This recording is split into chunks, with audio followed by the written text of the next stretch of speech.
مفتی صاحب، جس وقت اہل حدیث عصر کی اذان دیتے ہیں اس وقت ظہر باقی کا وقت باقی ہوتا ہے یا نہیں؟ دیکھیں، اہل حدیث جس وقت عصر کی نماز پڑھتے ہیں جس کو ہم مثل اول کہتے ہیں، تو وہ نماز بھی صحیح حدیث سے ثابت ہے۔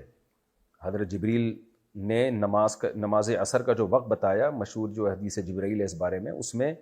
یہ بتایا کہ اذا صار ظل کل شیء مثلہ، جب ہر چیز کا سایہ ایک گنا ہو گیا، یعنی زوال کے سائے کے علاوہ، مراد اس سے یہی ہے زوال کے سائے کے علاوہ، تو اس وقت نبی صلی اللہ علیہ وسلم نے عصر پڑھی ہے۔ اسی وجہ سے جمہور امت کا یہی رائے ہے کہ جب ہر چیز کا سایہ ایک مثل ہو جائے گا تو عصر کی نماز پڑھنا اس وقت جائز ہوگا۔ امام ابو حنیفہ رحمہ اللہ تعالیٰ کا ایک قول یہ بھی، اور آپ کے جو ساتھی ہیں ابو یوسف اور امام محمد، ان کی کا یہی قول ہے کہ جب ہر چیز کا سایہ ایک مثل ہو جائے تو عصر کی نماز کا ٹائم شروع ہو جاتے ہیں، جس کو عصر شافی کہتے ہیں۔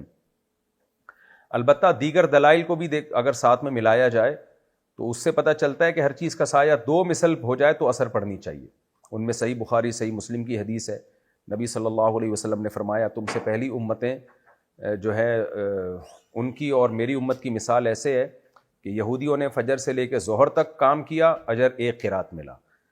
اور عیسائیوں نے ظہر سے لے کے عصر تک کام کیا، ان کو اجر ایک قرات ملا، اور میری امت نے عصر سے لے کے مغرب تک کام کیا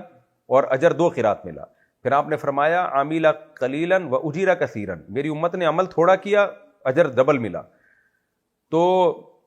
اب یہ حدیث جب بھی فٹ بیٹھتی ہے کہ جب عصر کو مثل ثانی پہ مانا جائے،